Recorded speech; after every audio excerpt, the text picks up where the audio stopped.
Bismillahirrahmanirrahim. Alhamdulillahirabbil alamin. Wassalatu wassalamu ala al-mab'uts rahmatan lil alamin. Nabiyina Muhammad wa ala alihi wa sahbihi wa man tabi'ahum bi ihsanin ila yaumiddin, amma ba'd. Ini majelis yang ke-32 dari pembahasan kita mengkaji kitab Umdatul Fiqh karya Imam Ibnu Qudamah Al-Maqdisi rahimahullahu ta'ala. Baik, kemudian pembahasan berikutnya Ibnu Qudamah membawakan pasal berkaitan dengan fard seorang nenek dan ketentuannya. Kata beliau, faslun walil jaddati, bagi seorang nenek illam takun umman as-sudusu, bagi seorang nenek apabila dia bukan seorang ibu, ya di sini harokatnya umman ya, harusnya ummun, diperbaiki ya harokatnya. Saya ulangi, walil jaddati illam takun ummun as-sudus, bagi seorang nenek apabila tidak ada ibu, maka dia mendapatkan 1/6. Ya. Hal ini karena telah syah dari Nabi sallallahu alaihi wasallam di dalam hadits Buraidah bahwa Nabi sallallahu alaihi wasallam menjadikan untuk seorang nenek bagiannya 1/6 apabila tidak ada ibu di bawahnya. Iya. Dan telah sepakat para ulama secara umum akan kandungan ini. Karena ibu itu nenek kedudukannya sama dengan ibu. Jadi untuk nenek apabila tidak ada ibu, maka nenek mendapat berapa? 1/6. Artinya kalau ibu ada, nenek dapat warisan atau tidak? Tidak dapat. Mahjubah oleh ibu. Wahidatan kanat atau aktsar. Apakah neneknya satu atau lebih? Iya. Karena nenek di sini boleh ibunya ibu, boleh ibunya ayah, ya, dan ke atas terusnya. Jelas ya? Karena itu dikatakan satu atau lebih. Nanti kata ada beberapa nenek, maka mereka bersyirikat dalam 1/6 itu. Kata Ibnu Qudamah, idza tahadaina, apabila mereka ini tahadaina, yaitu mereka sama dalam kedudukan, seperti ibunya ibu dan ibunya ayah. Ini sama ya dalam kedudukan. Kemudian kata beliau, fa in kana ba'dhuhunna aqrab min ba'dhin fa huwa liqurbahunna. Kalau sebagian dari mereka lebih dekat dari sebagian yang lainnya, maka dia kepada yang terdekatnya. Jadi dasarnya dilihat, kalau ada neneknya lebih dari satu, maka kalau dia seimbang atau sama kedudukannya, maka mereka yang mendapat warisan. Contoh misalnya seorang meninggal, dia tinggalkan ibunya ibu, ibunya ayah, dan ibunya kakek. Ibunya siapa? Kakek. Ibunya kakek ini satu tingkat lebih ke atas lagi. Maksudnya kalau hitungan warisan lebih di bawah lagi. Ibunya kakek. Ya kalau seperti ini keadaannya, maka yang dapat warisan cuma ibunya ibu dan ibunya ayah. Adapun ibunya kakek, dia gugur karena dua nenek yang lebih lebih tinggi derajatnya ada. maka mereka lebih berhak. Jelas ya? Maka dia lebih berhak. Tapi andai kata misalnya terjadi kejadian, ya, seorang mayit meninggal, dia tinggalkan ibunya, ibu dari nenek. Ya, saya ulangi, ibunya, ibu dari ibu. Satu. Yang kedua, ibunya, ibu dari ayah. Dan yang ketiga, ibunya kakek. Berarti ini apa? 3 orang ini sederajat nantinya. 3 orang ini sederajat. Jadi kalau dia sederajat, maka tiga-tiganya mendapatkan apa? Mendapatkan 1/6. Iya. Dipahami sampai sini ya? Baik. Jadi persyaratan yang disebut oleh Ibnu Qudamah idza tahadaina, apabila nenek-nenek itu tahadaina, seimbang. Kemudian kalau sebagiannya lebih dekat dari sebagian yang lain, maka yang diambil yang paling dekatnya. Yang diambil adalah apa? Yang paling dekatnya. Yang dekat akan menghajib yang jauh. Akan menutup, menghalangi yang jauh untuk mewarisi. Iya. Baik. Jadi ini ketentuan di sini ya, tentang masalah warisan nenek. Jadi kalau misalnya seorang meninggal, dia tinggalkan ibunya ayah dan anak laki-laki. Baik. Jadi ibunya ayah berapa warisannya? 1/6. Sebab dia menggantikan siapa? Ibu. Terus anak laki-laki? Anak laki-laki diambil selebih harta. Sebab dia di sini mewarisi secara ta'sib. Iya. Andai kata misalnya seorang meninggal, dia meninggalkan 2 orang nenek. Rincian neneknya begini. Ibunya ibu dan ibunya ayah. Juga dia tinggalkan seorang paman. Jadi 2 nenek ini berapa bagiannya? 1/6. Bersyirikat. Antara ibunya ayah dan ibunya ibu bersyirikat. Lebihnya diambil siapa? Diambil paman. Secara taksib. Baik. Kalau misalnya seorang meninggal, perhatikan soalnya ya. Dia tinggalkan ibu dari ibunya ibu. Ibu dari ibunya ibu. 1. Kemudian yang kedua, dia tinggalkan ibu dari ayahnya. Ya. Atau ibunya ayah ya. Saya ulangi. Yang kedua dia tinggalkan ibunya ayah. Dan yang ketiga dia tinggalkan paman. 3. Ya. Sekarang yang pertama, ibu dari ibunya ibu, berapa yang dia dapatkan?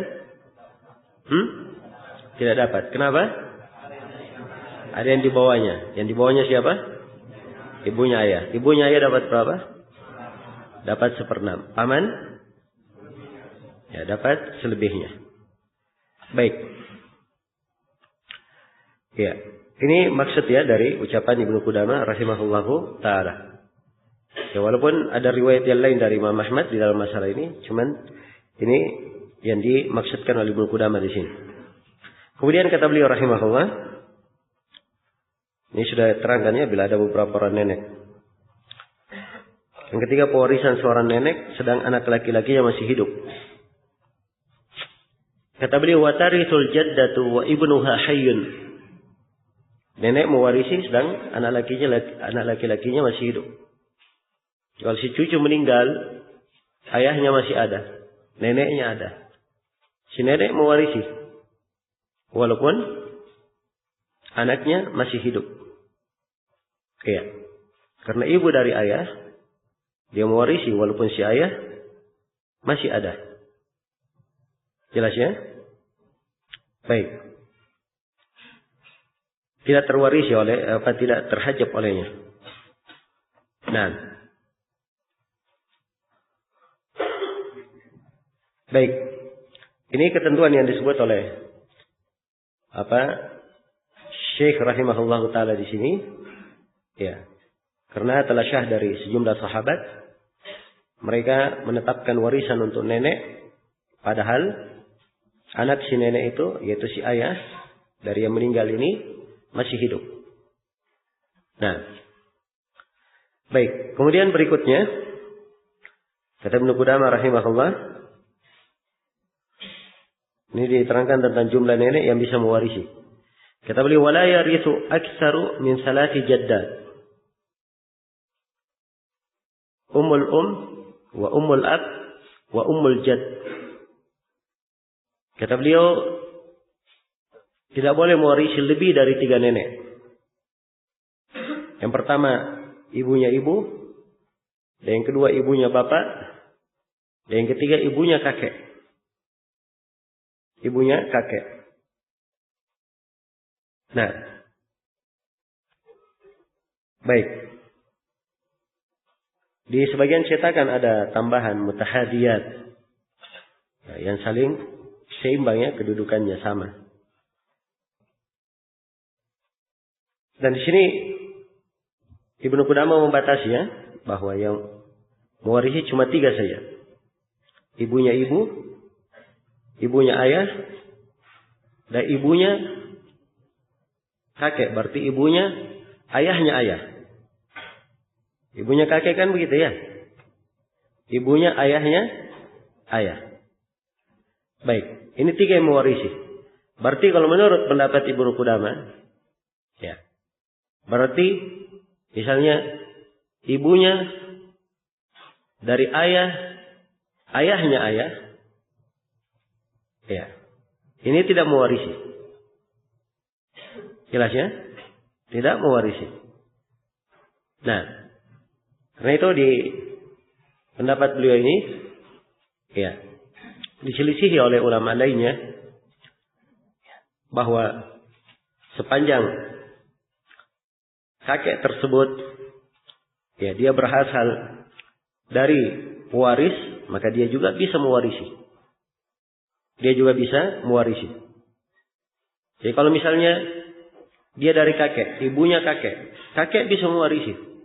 Maka ibunya kakek juga bisa mewarisi. Demikian pula ayahnya kakek. Ayahnya kakek bisa mewarisi. Jadi kalau ayahnya kakek bisa mewarisi, maka ibunya ayahnya kakek juga bisa bisa mewarisi. Tapi kalau Ibnu Qudamah beliau batasi pada 3 saja. Nah, karena itu yang benarnya bahwa, ya, boleh, ya, tidak mesti pada 3 ini saja. Bahkan kaidahnya, setiap kakek atau setiap nenek yang dia berasal dari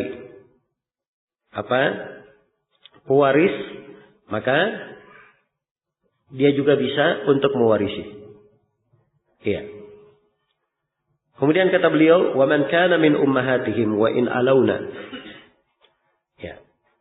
Dan demikian pula semua yang merupakan dari ibu-ibu mereka, walaupun ke atas.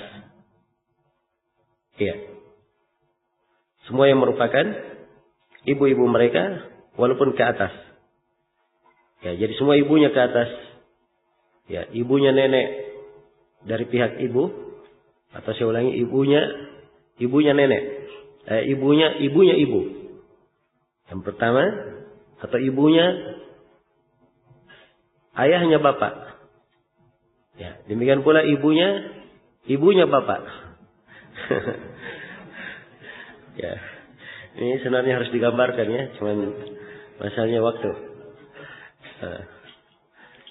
Baik, nanti antum tulis sendiri, ya. Ya. Semua masalahnya bahasa Indonesia kita nggak bisa kita terangkan. Kalau dibilang nenek, buyut, ya buyut dari mana? Nah, ini nanti akan keliru nanti hitungannya. Baik.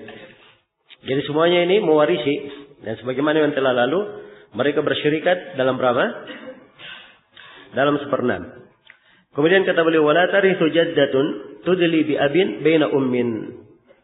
Ya, sini beliau tegaskan bahwa seorang nenek dia tidak boleh mewarisi apabila pada turun ke bawahnya dia dipisah dengan ayah, antara dua orang ibu. Contoh misalnya, ya, yang dimaksud di sini oleh Ibnu Qudamah rahimahullahu taala adalah ibunya, bapaknya ibu. Ya. Sekarang si anak yang meninggal dia punya ibu. Ibunya punya bapak. Bapaknya punya ibu. Ya. Ini nenek ya dari si anak. Nenek namanya. Tapi karena antara dua nenek ini, nenek yang paling atas, nenek buyut, ya, dan ibu di bawah, kemudian ada kakek di sini antara keduanya, maka si nenek yang di atas ini tidak bisa mewarisi. Karena dipisah oleh apa? Oleh ayah antar dua ibu. Dipisah laki-laki antar dua ibu. Baik. Maka dia sama dengan orang asing kedudukannya. Karena itu dia tidak mewarisi. Dan ini tidak ada silang pendapat di kalangan ulama. Berikutnya kata beliau, wala bi abin a'la minal jad. Ya. Demikian pula apa? Tidak ada ibu atau nenek yang dia itu dipisah oleh ayah yang lebih tinggi dari kakek. Jadi sebagaimana kalau kakek yang memisah antara dua ibu, demikian pula kalau di atasnya kakek lagi. Ya. Ibunya, oh gimana cara menghitungnya? Ya repot ya. Kalau 3 masih bisa ya, tapi kalau sudah 4 ke atas, ini yang repot. Jadi maksudnya begini, kalau di pertama si anak dia punya ibu, ya. Kemudian ibunya punya ibu lagi, ibunya punya kakek, kemudian kakeknya punya ibu. Jadi di sini terpisah, ya masih terpisah antara apa? Antara kakek dan dia di atas lagi, di atasnya kakek. Ini salah satu pendapat ya di dalam madhab, ya. Tapi telah berlalu bersama kita yang dilihat, ya, yang dilihat adalah ke bawahnya. Kalau dia pewaris atau tidak, dia mewarisi, itu aja. Ya, walaupun dipisah, kalau misalnya ada pewarisnya, ya kalau sudah jauh sekali, ternyata dia pewaris, bisa masuk dalam pewaris, maka tidak ada masalah. Nah, baik. Kemudian kata beliau rahimahullah. Kata beliau, fa in khallafa jaddatai ummihi wa jaddatai abihi saqatat ummu abi ummihi wal mirathu lis-salati al-baqiyat. Andai kata misalnya seorang mayit dia tinggalkan 2 nenek dari ibunya. Iya. 2 nenek dari ibunya. Dan dia tinggalkan apa? 2 nenek dari ayahnya. Maka gugur ibunya dari bapaknya ibu. Ya, itu yang gugur. Ya. Baik. Jadi 2 nenek dari ayah, yaitu ibunya ayah dan ibunya bapaknya ayah. Ya. Ibu dari bapaknya ayah. Baik. Kalau neneknya ibu, ya berarti ibunya ibu dan ibunya bapaknya ibu. Ya. Yang gugur di sini ibunya bapaknya ibu. Yang mewarisi cuma 3, yaitu ibunya ibu, ibunya bapak, dan ibunya bapaknya bapak. Ya. Ini saja 3 yang mewarisi. Baik, selesai ya, sudah pembahasan apa? Pembahasan ya nenek. Ya. Ini disebut oleh ahli fikih dan kebanyakannya memang disebut 3, sebab kebanyakan yang hidup seperti itu ya. Kebanyakannya yang hidup ya, mungkin ada yang diketemukan hidup sampai 3 kali. Ya. Berturut-turut. Ya, kemarin kita sudah sebutkan ya bahwa ada seorang nenek umurnya belum 20 tahun dia sudah apa? Sudah nenek. Ya. Jadi kalau sebelum 30 tahun dia sudah cicit, sudah nenek buyut bagaimana? 40 tahun ada lagi cucunya di bawah. Nah, ini mungkin saja ya terjadi. Ya, tapi al-fuqaha kebanyakannya memberi contoh sampai lapisan 4 saja ke atas. Iya. Walaupun kaidahnya bisa sampai ke atas terus. Baik. Selesai pembahasan tentang apa? Tentang nenek.